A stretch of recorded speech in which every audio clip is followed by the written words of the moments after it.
అందరికీ నమస్తే అండి. బ్రహ్మర్షి పితామహ పత్రిజీ గారికి, వంశీ మాస్టర్ గారికి, ప్రవీణ మేడం గారికి నా ఆత్మ ప్రణామాలు.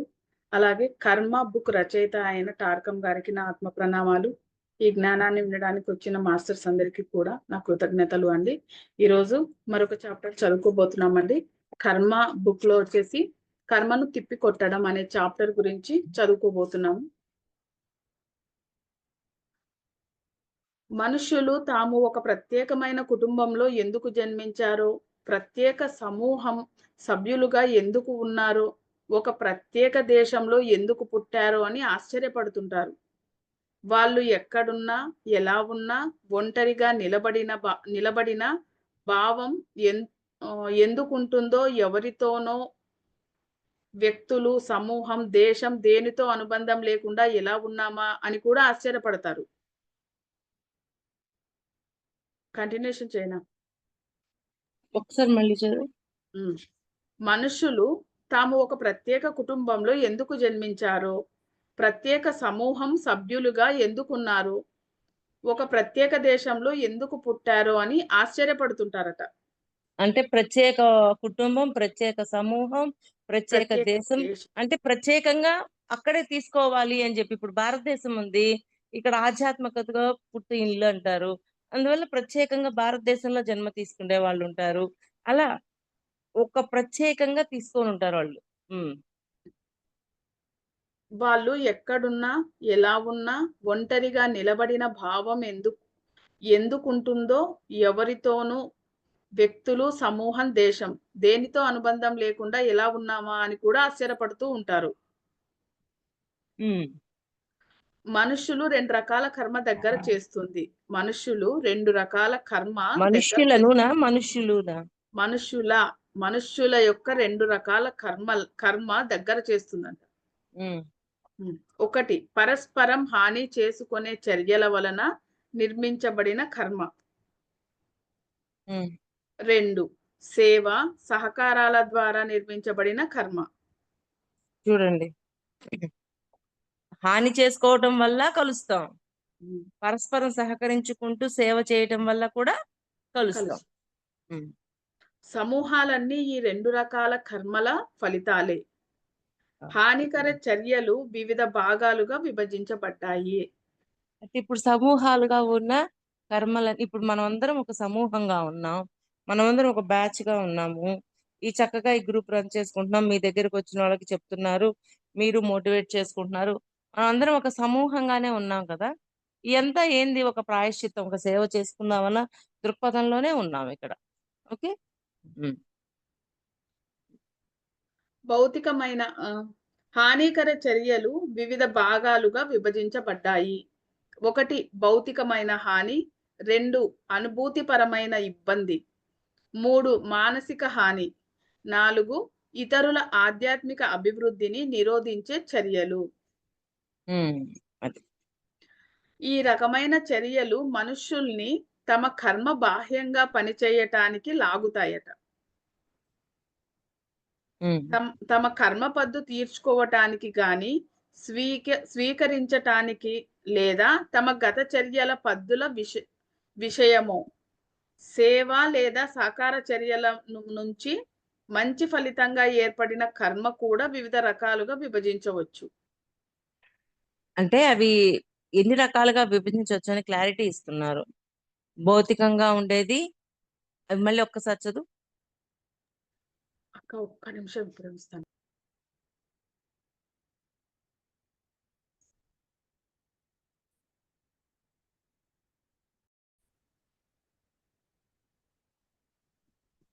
ఈ రకమైన చర్యలు మనుషుల్ని తమ కర్మ బాహ్యంగా పనిచేయటానికి లాగుతాయి.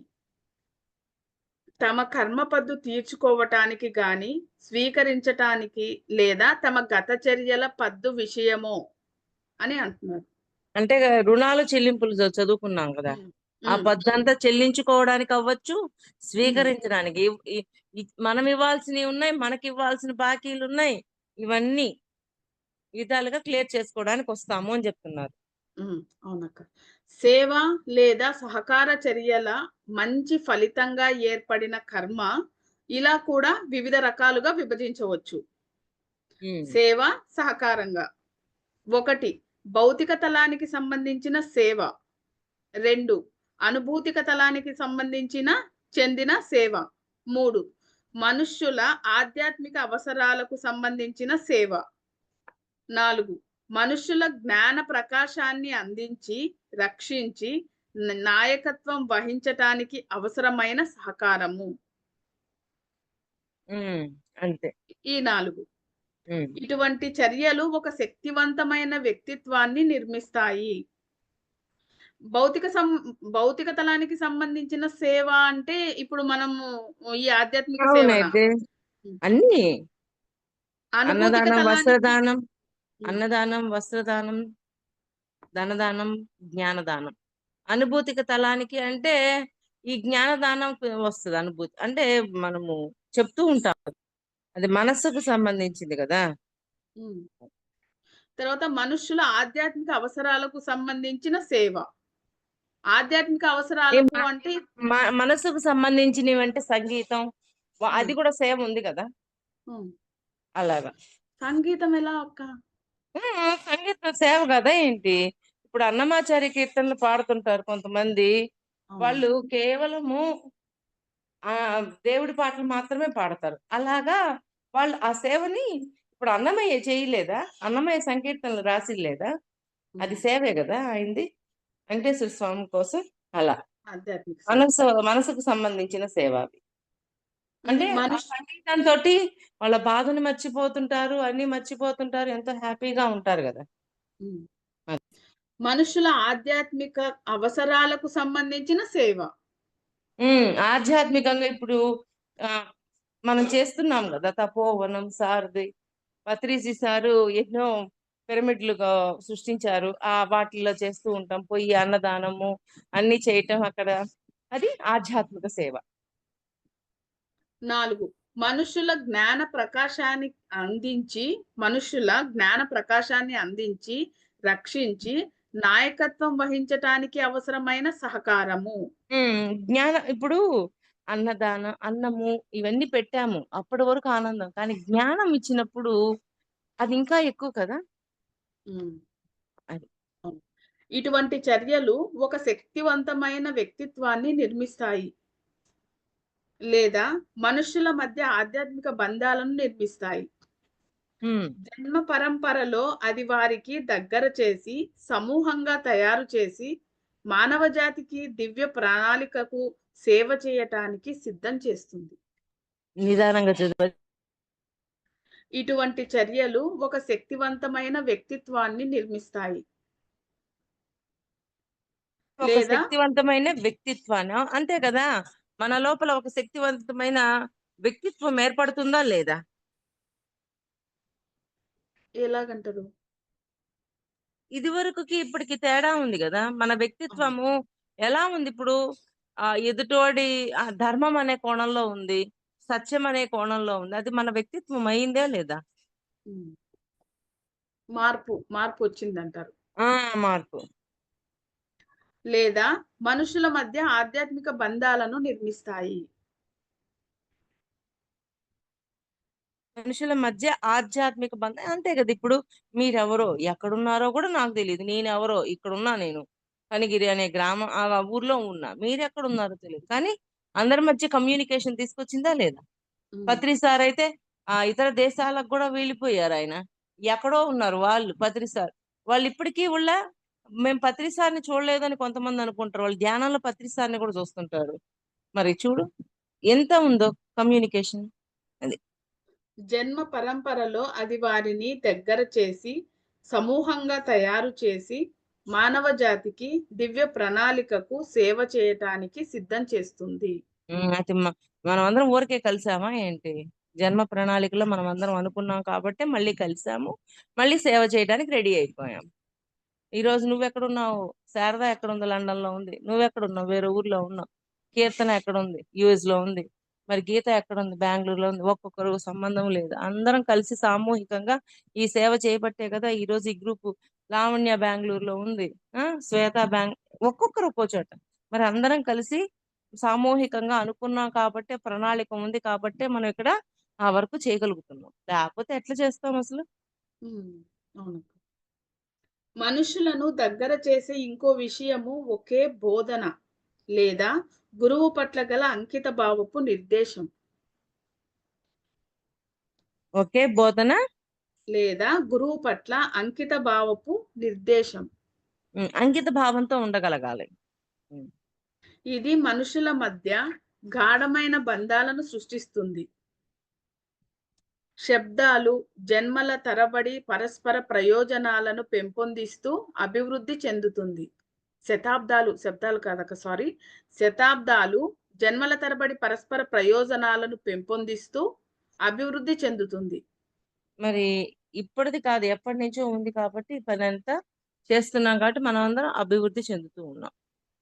ఉదాహరణకు ఎవరైతే చాలా కాలం ఆశ్రమాలలో ఉంటారో వాళ్ళు అదే గురువును, అదే సిద్ధాంతాలను, అవే ఉపదేశాలను అనుసరిస్తాయి. హ్మ్. అంతే. ద్వేషం, నేరం, హాని చేసే చర్యల వలన అలా ఏర్పడిన కర్మ ఎన్నో విషయాలను చేరువ చేస్తుంది. అంటే ఆ కర్మ ఏం చేసింది? అందరిని దగ్గర చేసింది. ఆ ద్వేషం ఇవన్నీ దగ్గర చేసి వాటిని మార్చుకోవడానికి అవకాశం ఇస్తుంది. హ్మ్. సాధారణంగా మనుష్యులు తమ పట్ల ఇతరుల పట్ల ఎట్లా ప్రవర్తిస్తారో తాము ఇతరులకు అదే చేస్తారు. అంతే గదా! వాళ్ళకి కుటుంబ ఏదిస్తే అది పొందుతామనే కోణమే గదా! ఇక్కడ కూడా. హ్మ్. హ్మ్. అవును. కుటుంబాలలో, సమూహాలలో, దేశాలలో దీనిని మనం చూస్తూ ఉంటాము. దేశాల మధ్య తగాదాలు, యుద్ధాలు గత కారణాల వల్ల ఉద్భవిస్తాయి. అంతే గదా! ఆ దేశస్తులు, ఈ దేశస్తుల మీద ఈ దేశస్తులు నిన్న చూసారు కదా కాశ్మీర్‌లో. అవునవునక్క. అసలు ఎంత గో అసలు చెప్పి మరి కాల్ చేస్తున్నారు. లేడీస్‌ని ఎవరిని కాల్ చేయలా. అవును. జెంట్స్‌ని మాత్రమే మీరు హిందువా? ముస్లిమా? అడిగి మరీ కాల్ చేశారు. హిందూ అనగానే కాల్ చేశారు. ఆ పక్కనున్న వాళ్ళు మాట్లాడుతూ ఉన్నప్పుడు వాళ్ళ బాధను చూడాల. అంటే ఇవన్నీ ఏంటి? గతంలో వీళ్ళు కూడా అలాగే చేస్తున్నారు కాబట్టి, ఏది ఇస్తే అది పొందుతాం కాబట్టి తిరిగి పొందుతున్నారు. కర్మచక్రాన్ని క్షమాపణతోటి ఆపగలగాలి. ఆపితే ఓకే. ఆపకపోతే ఆ కర్మచక్రం తిరుగుతూనే ఉంటది గుండ్రంగా. అక్క నాకు డౌటొచ్చింది. మనం కర్మ విపాకం చేసుకోవడం వల్ల కర్మను ఆపగలుగుతాము. కానీ హ్మ్. పూర్తిగా మూలం నుండి తీసేయము. కదా! అప్పుడు కర్మ అది పూర్తిగా పోయే వరకు అంటే మనం ఏం చెయ్యాలి? అది పోదా? అసలు పోదా? కర్మలు చూసి క్షమాపణ చెప్తే పోద్ది. కర్మ పోదు. విపాకంతోటి ఏమవుతుంది? కర్మని ఆపు పాజ్‌లో ఉంచుతారు పాస్‌లో మాస్టర్స్. ఉంచుతాం. హ్మ్. పాజ్‌లో ఉంచి మీరు ఆధ్యాత్మికంగా ఎదగండి అని చెప్పి, మళ్ళీ దేహానికి ఒక శక్తినిచ్చి ముందుకు పంపిస్తారు. ముందుకు పంపించాక అప్పుడు మళ్ళీ మనం నేర్చుకొని, మళ్ళీ ఆ జ్ఞానాన్ని పొందినప్పుడు, మళ్ళీ ఆ కర్మ మన లైఫ్‌లోకి ఎంట్రీ చేస్తారు. ఆ ఎంట్రీ చేసేలోపు మనం జ్ఞానం పొందుంటాం కాబట్టి, ఆ కర్మ యొక్క తీవ్రత తట్టుకోగలిగే శక్తి మనకొస్తుంది. చాలా బావుంది. తాము ఇతరులకు అదే ఎ ఇతరులు ఎట్లా ప్రవర్తిస్తారో తాము ఇతరులకు అదే చేస్తారు. కుటుంబాలలో, సమూహాలలో, దేశాలలో దీనిని మనం చూస్తాం. దేశాల మధ్య తగాదాలు, యుద్ధాలు గత కారణాల వల్ల ఉద్భవిస్తాయి. ఒక్కోసారి యుద్ధ భూమిలో యుద్ధ కారణం కరిగిపోతుంది. యుద్ధ భూమిలో యుద్ధ కారణం కరిగిపోతుంది. ఆ దేశాలు గాని ఋషులతో నడపబడి కర్మను తలకిందులు చేయాలనుకుంటే కర్మను తలకిందులు చేయడం అనేది చాలా ఆసక్తికరమైన సత్యం. మీకు హ్మ్. హాని చేసిన వారి కోసం ప్రార్థించండి అని చెప్పినప్పుడు క్రీస్తు ఈ రహస్యాన్ని విప్పాడు. బుద్ధుడు కూడా దానితో సమానమైనదే అని చెప్పాడు. మళ్ళీ చదవది ఆ 2 లైన్స్. కర్మను తలకిందులు చేయటం అనేది చాలా ఆసక్తికరమైన సత్యం. హ్మ్. మీకు హాని చేసిన వారి కోసం ప్రార్థించండి అని చెప్పినప్పుడు క్రీస్తు ఈ రహస్యాన్ని విప్పాడు. ఏం చేశారు జీససు? సిలువేశారు. సిలువేసి అంతంత శీలలు కొట్టి నొప్పి పుడుతుంది, బ్లడ్ కారుతుంది. భగవంతుడా! వాళ్ళని క్షమించు. వాళ్ళదేమీ లేదు అని చెప్పగలిగాడు. మరి అది మామూలు విషయమా? సూది గుచ్చుకుంటేనే పాకులోని ఏరా నువ్వు నాకు గుచ్చినావా అంటారు. ఎగురుతాము. అట్లాంటిది చీరలు కుట్టారు ఆయనకి. కానీ ఆయన నోట్లో నుంచి అంతటి మాటలొచ్చినప్పుడు ఎంతటి క్షమా హృదయమో చూడండి ఆయనది. అంతటి క్షమా హృదయం మనకుండాల. హ్మ్. ద్వేషం, ద్వేషం వల్ల కరిగించబడదు. ద్వేషం వల్ల కరిగించబడదట. అయితే అది ద్వేష్ ద్వేషం వల్ల ఎట్ట కరిగించబడతది? ప్రేమతో కరిగించబడతది. హ్మ్. అయితే ద్వేషం ప్రేమలో కరిగిపోతుంది. ఇది సమూహాలు, కుటుంబ వ్యక్తులు అలా వారి విషయాలలో వర్తిస్తుంది. హ్మ్. ఈ ఉపదేశం నుంచి పొందిన జ్ఞానం వల్లనే మనుష్యులు కంటికి కన్ను అనే సూత్రాన్ని ఉపయోగించకుండా ప్రేమ, అవగాహన శక్తులను ఉపయోగించి అటువంటి కర్మ పునరుత్పత్తిలు అవ్వకుండా చూస్తారు. అంటే ద్వేషం పెరగనీయకుండా ప్రేమ అనే దానితోటి అటువంటి కర్మ మళ్ళీ తిరిగి చేయకుండా ఆపేస్తున్నాం. సేవ సహకారాల వల్ల సృష్టించబడిన కర్మ ప్రపంచమంతా మానవ జాతికి జ్ఞాన ప్రకాశాన్ని, సౌందర్యాన్ని అలా తెచ్చే సమూహాలను కలిపి జన్మ తీసుకునేటట్లు జన్మ పరంపరలో సృష్టిస్తాయి. ఇంకొకసారి మళ్ళీ చదువు. చదువుతానక్క. సేవా సహకారాల వల్ల సృష్టించబడిన కర్మ ప్రపంచమంతా మానవ జాతికి జ్ఞాన ప్రకాశాన్ని, సౌందర్యాన్ని తెచ్చే సమూహాలను కలిపి జన్మ తీసుకునేటట్లు జన్మ పరంపరలో సృష్టిస్తుంది. అదేంటి? ఇదేంటి వైట్ లోడింగ్ వస్తుంది. హ్మ్. చెప్పండి. హ్మ్. అంటే ఈ సేవ వీటన్నింటిలో ఉన్నప్పుడు అక్కడ సామూహికంగా చేయటం ద్వారా ప్రేమ ఇవన్నీ ఉత్పన్నమయ్యి అద్భుతంగా ముందుకు వెళ్ళడం అనేది జరుగుద్ది కదా! దీని ద్వారా ఏమవుతుంది? మంచి పనులే జరుగుతున్నాయి గదా! అది. తరచుగా మళ్ళీ ఒక్కసారి వాళ్ళు నిదానంగా చదువు. హ్మ్. సేవ సేవ సహకారాల వల్ల సృష్టించబడిన కర్మ ప్రపంచమంతా మానవ జాతికి జ్ఞాన ప్రకాశాన్ని, అంటే ఇప్పుడు సౌందర్యాన్ని సేవా సహకారాలతోటి ఏమైంది? ప్రపంచమంతా జ్ఞానాన్ని పొందుతున్నారా లేదా? ధ్యానము, శాకాహారము, కర్మ సిద్ధాంతము, డ్రీమ్స్ ఇవన్నీ పొందుతున్నారా లేదా? అలా. హ్మ్. సౌందర్యాన్ని తెచ్చి సమూహాలను కలిపి జన్మ తీసుకునేటట్లు జన్మ పరంపరలో సృష్టిస్తాయి. అంతే గదా! వాటిని బట్టే కదా నెక్స్ట్ జన్మ గూడా సృష్టించబడతది.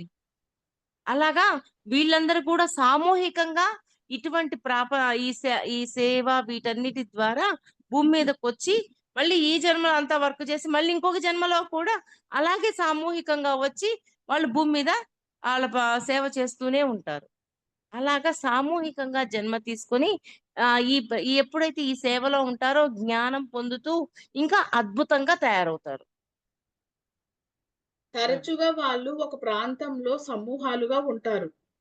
ఒక్కోసారి వ్యక్తులు సమూహాలుగా ప్రపంచమంతా అక్కడక్కడ ఉంటారు. హ్మ్. మానవ ప్రయత్నం ఉన్న 7 క్షేత్రాలలోనూ వాళ్ళ ఐక్య సహకార శ్రమ ఫలితాన్ని చూస్తారు. అటువంటి వ్యక్తులు సమూహాలుగా ప్రపంచమంతా అక్కడక్కడ ఉంటారు. మానవ జాతి బీభత్సం నుంచి సౌందర్యానికి నడిపిస్తారు. ఓకే. అంతేనా? మనుష్యులు సే ఆ! ఇంకా ఉంది. ఆ! చెప్పు. మనుష్యులు సేవలోను, సహకారంలోనూ పురోగతి సాధిస్తే వాళ్ళ ఆశ్రమాల కాంతి మూలాన్ని సమీపంగా వెళతారు. సేవ సహకారంలోనూ పురోగతి సాధిస్తే వాళ్ళ అంటే ఈ ఆశ్రమాల 2 ఈ రెండింటిలో పురోగతి సాధిస్తే. హ్మ్. హ్మ్. వాళ్ళ ఆశ్రమాల కాంతి మూలానికి సమీపంగా వెళతారు. హ్మ్. అంటే వాళ్ళ ఆశ్రమం యొక్క కాంతి మూలం. అంటే అక్కడ ఇప్పుడు ఒక ఆశ్రమం ఉంది అంటే అక్కడ భూమి మీద అక్కడ ఒక శక్తి క్షేత్రం.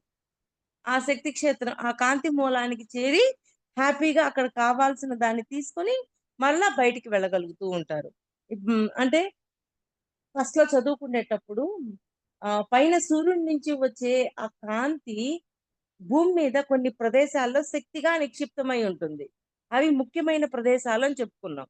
అలాగా ఇక్కడ కూడా కొన్ని ప్రదేశాలలో అలాగ ఉంటది కాబట్టి అక్కడ కాంతి రూపంలో ఉంటుంది.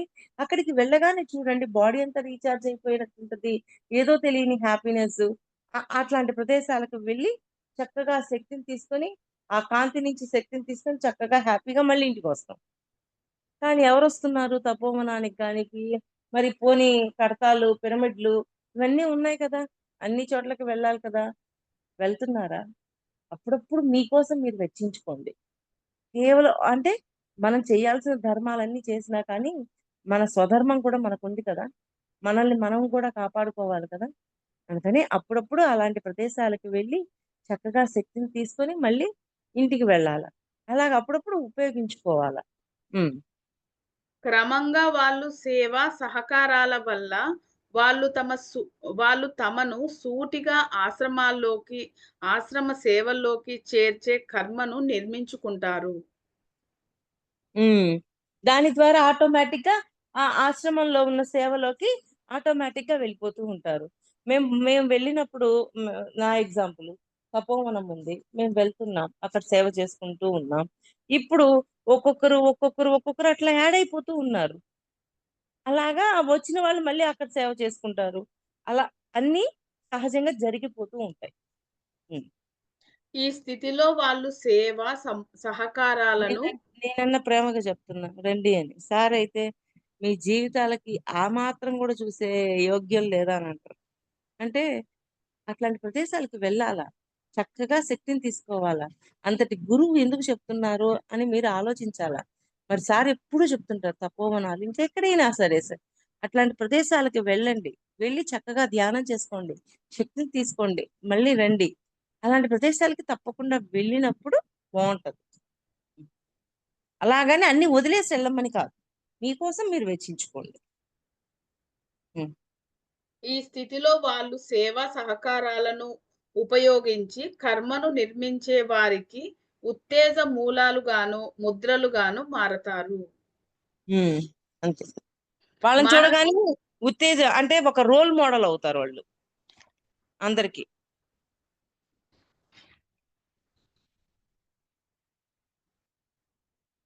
చెప్పు. మానవ జాతికి అత్యున్నత మంచి కోసం సేవ చేసే సమూహంలో భాగంగా మారటం అన్నది మన జీవితంలో అతి గొప్ప విజయం. సేవ చేసే దాంట్లో మనం బా రెడీగా ఉన్నాము అంటే చాలా అద్భుతమైన విజయం. విషయం అన్నమాట. విజయం అసలు. అందుకని ఎవరికి తగ్గ సేవ వాళ్ళు చేస్తూనే ఉండండి. ఇప్పుడు ఎండాకాలము బయట పక్షులకి ఫుడ్ పెట్టండి. గోడ మీద చక్కగా ఒక మూగుట్లో నీళ్లు పెట్టండి.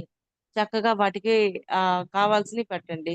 అవి తిని తాగి వెళ్ళిపోతూ ఉంటాయి. ఇప్పుడు చూడండి ఎండలకి వాటికి సరైన వాటర్ ఉండదు కదా!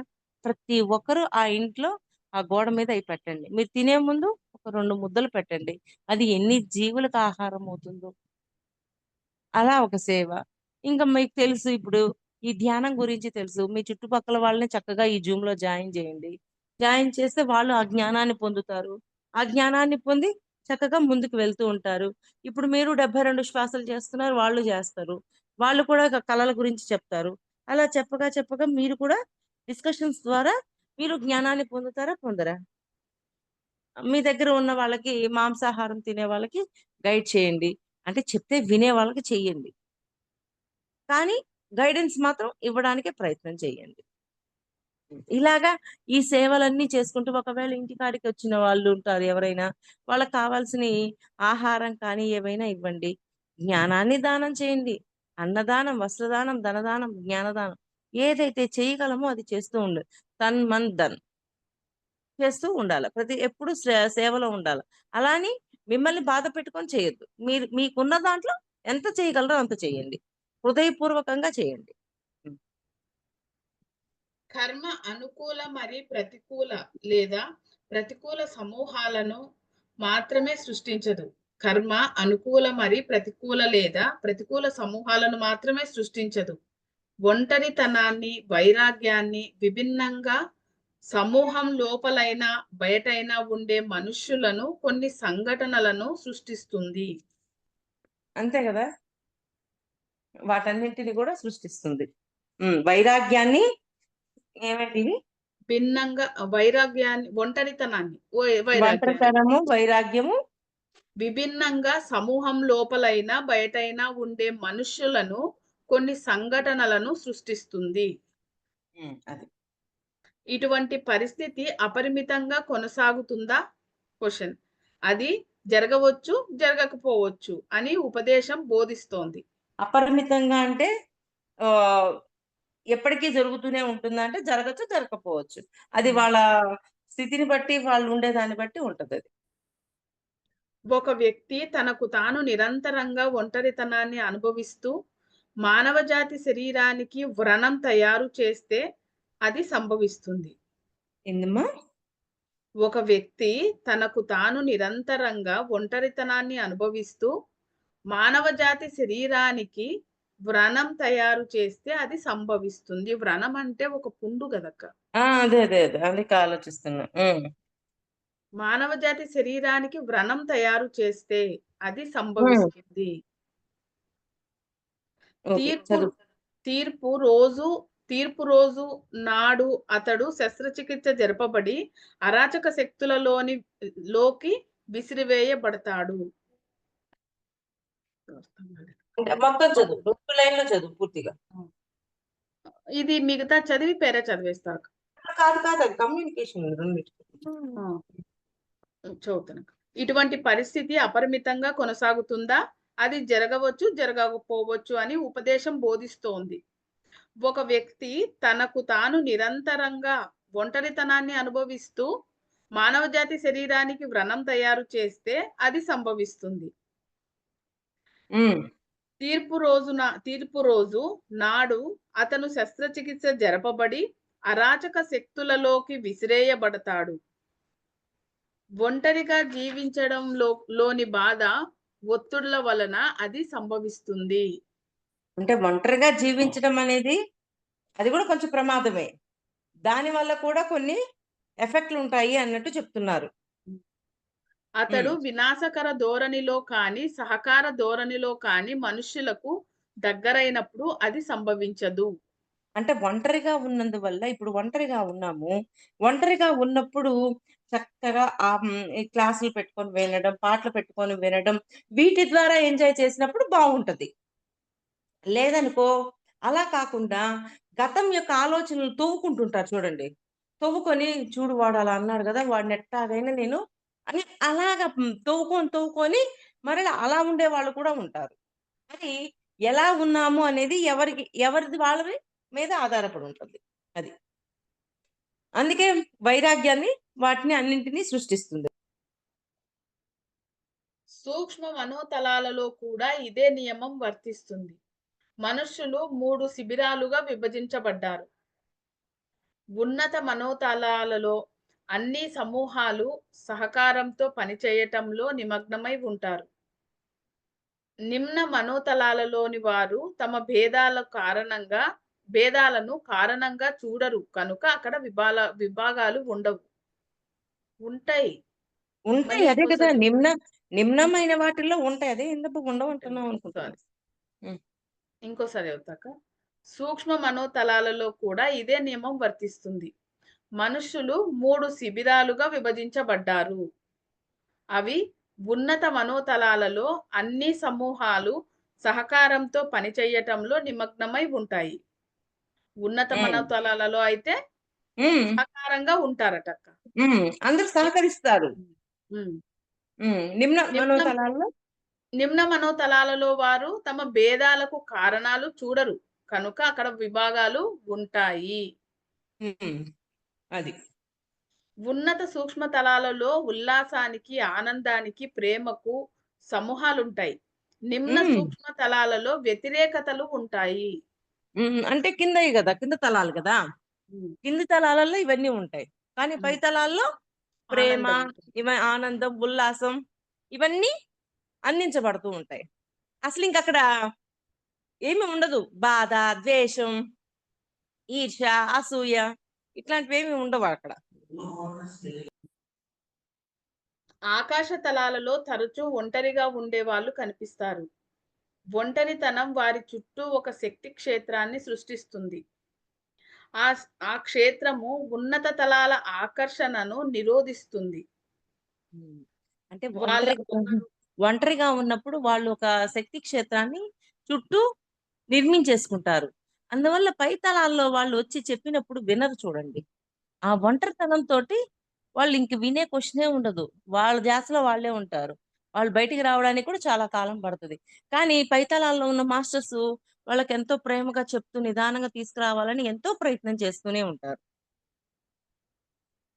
వాళ్ళ పొగరు, అహంకారము వారి చుట్టూ ఒక గోడ కడుతుంది. ఈ గోడ వాళ్ళ భవిష్యత్ ఇబ్బందుల నుంచి బయటకు రాలేకపోవటానికి కారణమవుతుంది. హ్మ్. అది. చుట్టూ అహంకారము, గర్వం ఇట్లాంటియన్నీ నిర్మించుకుంటారు. ఎవరొచ్చి చెప్తే ఎవరు వింటారు? వినరు వాళ్ళు. ఆ ఒంటరితనంలోనే ఉండిపోయి అలా తయారవుతారు. ఇంకా ఎక్కువయిద్ది. తక్కువవ్వదు. ఎక్కువయిద్ది.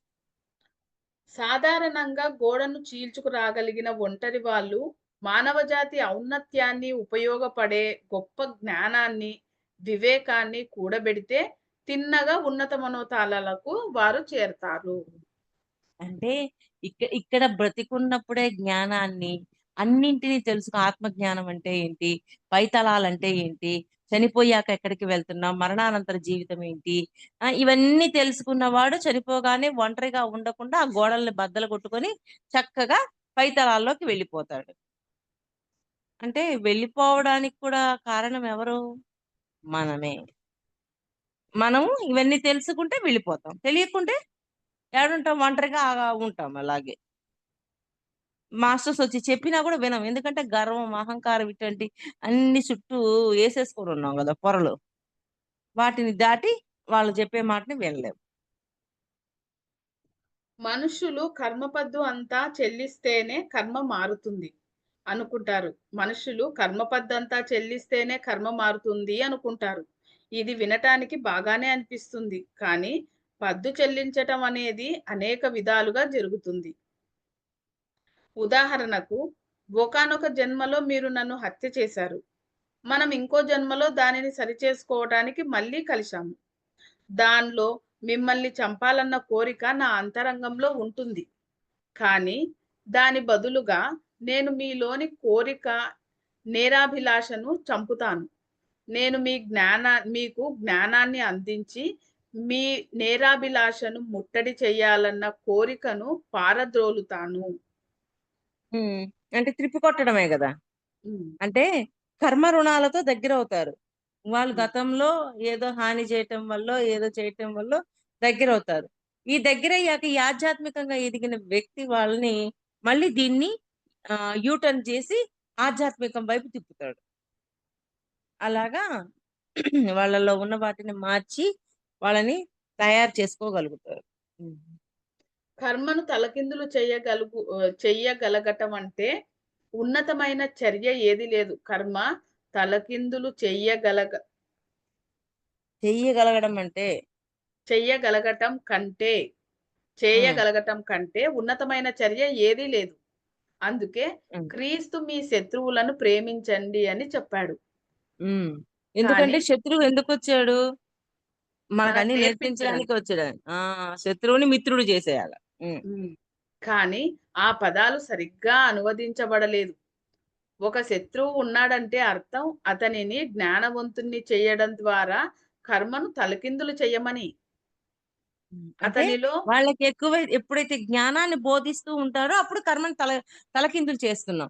ఎందుకని తలకిందులు ఇప్పుడు చూడండి అంతకుముందు ధర్మం అనేది ఇవన్నీ మనకు తెలీదు. ఈ ఆత్మ జ్ఞానం తెలీదు. ఇవన్నీ తెలీదు. ఏకత్వం తెలీదు. విశ్వ నియమాలు తెలీవు.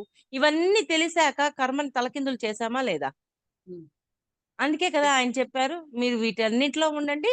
కర్మలో ఇరుక్కోరు అని జెప్పారు. అలాగా కర్మ నియమాన్ని దాటామా లేదా? అది. అతనిలో మంచి గుణాలను పెంపొందించడం ద్వారా అతని చైతన్యాన్ని విస్తరించటం, మీకోసం తమ స్వీయ కర్మను తానే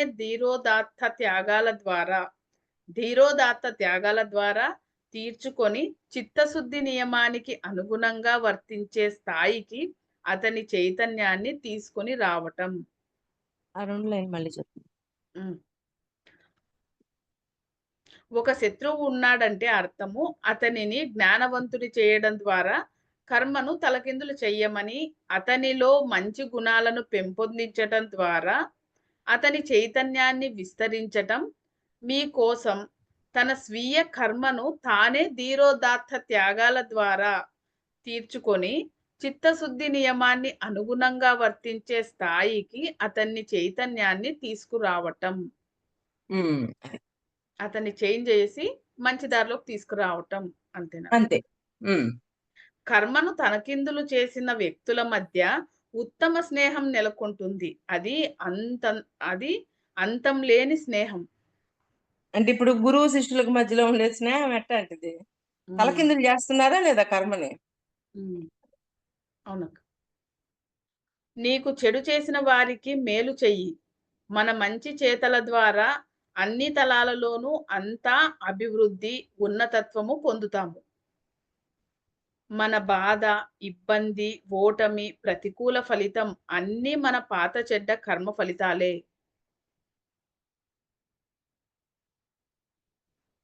ఉన్నారా? మ్యూట్ అయ్యారు. మళ్ళీ చెప్పమ్మా లైన్. నీకు చెడు చేసిన వారికి మేలు చెయ్యి. మన మంచి చేతల ద్వారా అన్ని తలాలలోనూ అంతా అభివృద్ధి, ఉన్నతత్వము పొందుతాము. మన బాధ, ఇబ్బంది, ఓటమి, ప్రతికూల ఫలితం అన్నీ మన పాత చెడ్డ కర్మ ఫలితాలే. అంటే ఇప్పుడు మనం బాధపడుతున్నాము, ఓటమి పొందుతున్నాము, ఇవన్నీ జరుగుతూ ఉన్నాయంటే గత జన్మలో చేసిన కర్మ ఫలితాలను గుర్తించుకోండి. కానీ మనం ప్రేమతో ఉన్నాము, మన కర్మను కూడా మార్చగలుగుతున్నాము అంటే మనము ఇంకా ఉన్నతంగా ఎదిగాము అని అర్థం. మీ భవిష్యత్తుకు మంచిదేదో చెడ్డదేదో మీరు నిర్ణయించుకునే శక్తి మీకు లేనప్పుడు మీ జ్ఞానం, సమాచారం, స్థాయి, సంపద, సర్టిఫికెట్ ఇవేవి మీకు ఉపయోగపడవు. మళ్ళీ చదువుతానక్క. మీ భవిష్యత్తుకు మంచిదేదో చెడుదేదో మీరు నిర్ణయించుకునే శక్తి మీకు లేనప్పుడు మీ జ్ఞానం, సమాచారం, స్థాయి, సంపద, సర్టిఫికేట్ ఇవేవి మీకు ఉపయోగపడవు. అంటే ఎటువంటి కర్మ చేయాలి భవిష్యత్తులో అని నిర్ణయించుకోలేనప్పుడు ఇవన్నీ చేసి కూడా ఏం లాభం? అంటే మనం ఎటువంటి విత్తనాలు అయితే నాటుతామో అటువంటి మొక్కలు వస్తాయి అంటారు. అంటే ఏంది? మనం ఎలాంటి కర్మ చేయాలి? భవిష్యత్తులో నా జీవితం ఇలా ఉండాలి. గతంలో నేను వాడిని బాధ పెట్టడం వల్ల ఇప్పుడు నేను అలాంటి బాధను తెచ్చుకున్నాను. మరలా ఇప్పుడు కూడా బాధను పెడితే మళ్ళీ భవిష్యత్తులో కూడా అదే వస్తుంది కదా! కానీ ఇప్పుడు బాధ పెట్టకుండా ప్రేమతో ఉన్నప్పుడు, ద్వేషం లేనప్పుడు నా భవిష్యత్తు అద్భుతంగా ఉంటుంది కదా! అనేది తెలుసుకున్నప్పుడు మనం ఆచరించగలుగుతాం. అది. ఎలా ఉంటున్నాం అనేది మనల్ని మనమే చెక్ చేసుకోవాలి. ఎటువంటి విత్తనాలు నాటుకుంటున్నాం. గతంలో నాటిన విత్తనాల వల్లే ఈ మొక్కలొచ్చినియి. ఇప్పుడు నాటే విత్తనాలు ఎట్లాంటియి? సరియైనవి నాటినప్పుడు భవిష్యత్తులో అద్భుతమైన మొక్కలొస్తాయి. ఈ విచక్షణే మీరు ప్రతి క్షణం ఎరుకతో, సంసిద్ధతతో ఉండేటట్లు చేసి మిమ్మల్ని మంచి మార్గంలో ఉంచుతుంది. విచక్షణ. విచక్షణ అనేది ఉపయోగించాల. విచక్షణ ఖడ్గాన్ని ఉపయోగించలేదనుకో ఏది మంచి ఏది చెడు అనేది మనం తెలుసుకోలేం. ప్రతి ఒక్కడికి భగవంతుడు విచక్షణ ఖడ్గాన్ని ఇస్తాడు. ఆ విచక్షణ ఖడ్గాన్ని ఉపయోగించుకోండి. ఓకే. మీకు మంచిదైనది ఇతరులకు మంచిది. మీకు మంచిదైనది ఇతరులకు మంచిది. అన్ని చైతన్యం గల జీవులన్నిటికీ కూడా మంచిది. ఈ విచక్షణ మంచిని ఎంచుకోవడం అనేవే మీ పరిణామ క్రమంలో మీరు సాధించిన స్థాయిని నిర్మిస్తాయి. అంటే మంచి వాటిని సరి అయిన వాటిని ఎంచుకుంటున్నామా లేదా అనేది చూసుకోవాలి. ఎప్పుడైతే సరైన వాటిని ఎంచుకుంటున్నామో మన స్థాయిని నిర్ణయిస్తాయి. ఇప్పుడు చూడండి పత్రిసారి ఎలాంటి నిర్ణయించున్నారు? శాకాహార జగత్తు మరి ఎలాంటి శాకాహారం గురించి ధ్యానం గురించి పట్టుకున్నారు ఆయన. చక్కగా ముందుకెళ్ళిపోయారు. దేశాలు దాటి వెళ్ళిపోయారు. మరి సరి అయిన వాటిని ఎంచుకున్నారా లేదా? దానివల్ల ఏమైంది? ఆయన భవిష్యత్తు కూడా చక్కగా ఉంది. అలాగా మనం కూడా సరి అయిన వాటిని ఈ సేవ వాటికి సంబంధించిన సేవ, సహకరించటం ఇవన్నీ చేస్తున్నామా లేదా అనేది గమనించుకోవాలి. ఒకసారి సరి అయిన మార్గం ఎంచుకున్న తర్వాత మీ సుగుణాలు, విజయాలు అన్నీ మిమ్మల్ని అత్యుత్తమ ఆశీర్వాదంలోకి నడిపించడానికి సహకరిస్తాయి. చూడండి, అన్ని సరి అయిన వాటిని ఎంచుకుంటే ఎంత ఉన్నతంగా ఎదుగుతాము. మరి కానీ ఎంచుకోవడం ఎవరి చేతుల్లో ఉంది? మన మన చేతుల్లోనే ఉంది. పరమాత్మ చేతుల్లో, భగవంతుడి చేతుల్లో ఏం లేదు. ఓకే.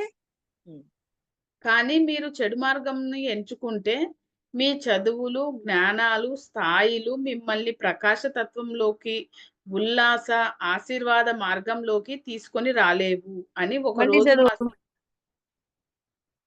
ఒకరోజు మా శిష్య బృందానికి గురువు గారు బోధించారు. మళ్ళీ ఒక్కసారి చదువు. కానీ మీరు చెడు మార్గం ఎన్నుకుంటే మీ చదువులు, జ్ఞానాలు, స్థాయిలు మిమ్మల్ని ప్రకాశత్వంలోకి, ఉల్లాస, ఆశీర్వాద మార్గంలోకి తీసుకురాలేవు అని మా గురువు గారు బోధించారు. అది అర్థం కాలే సార్. చెడు మార్గం ఎంచుకుంటే లేదక్క అట్లా అనొద్దండక్క. కానీ మీరు చెడు మార్గం మీరు ఎన్నుకుంటే మీ చదువులు, జ్ఞానాలు, స్థాయిలు మిమ్మల్ని ప్రకాశత్వంలోకి, ఉల్లాస, ఆశీర్వాద మార్గంలోకి తీసుకురాలేవు అంతే అని కదా. మా గురువు గారు మాకు బోధించారు. మనం చెడు మార్గం ఎన్నుకుంటే ఇవన్నీ మనకు రావు అని చెప్పి గురువు బోధిస్తున్నారు. ఆ తర్వాత ఆయన మనం చేసే ప్రతి పనిలో, మాట్లాడే దానిలో, అనుభూతిలో, ఆలోచనలో విచక్షణను ఎలా పెంపొందించుకోవాలో చెప్పారు. అంటే సరి అయిన పట్టుకున్నప్పుడు ఎలా పెంపొందించుకోవాలి, సరికాని పెంచినప్పుడు ఎలా ఉంటుంది, ఈ రెండింటి యొక్క వేరియేషన్ గురువు తెలియజేస్తున్నారు. మొట్టమొదటగా మనం నేర్చుకోవలసింది గురువు తెలియజేశారు, కానీ అవి సరి అయిన ఆచరించడం అనేది మన చేతుల్లో ఉంది. మళ్ళీ గురువు దారి చూపిస్తాడు, నడవడము నడవలేకపోవడం అన్నది మన చేతుల్లోనే ఉంటుందంటారు. గురువు చెప్తారు ఎప్పుడైనా, ఆచరించకపోవడం మన చేతుల్లో ఉంది. మొట్టమొదటగా మనం నేర్చుకోవలసింది, బోధించవలసింది కర్మ సిద్ధాంతం. ఒకసారి మనం దాని గురించి తెలుసుకుంటే మనం మనల్ని విమోచన చేసే చర్యలను ఎంచుకొని మన చైతన్యాన్ని విస్తరించుకొని విశ్వంతో అనంతమైన సంబంధాన్ని నేర్పుతాము. చూడండి,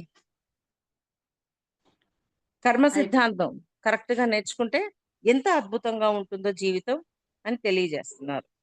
సరి అయినవా, సరికానివా, సరి అయినవి నాటినప్పుడు సరి అయిన మొక్కలు వస్తాయి, సరికానివి నాటినప్పుడు సరికాని వస్తాయి. అలా. ఓకే ఫ్రెండ్స్, ఈ రోజుతో ఈ చాప్టర్ అయిపోయింది. రేపు కర్మసారం అనే మరొక చాప్టర్ తో కలుసుకుందాము. Thank you.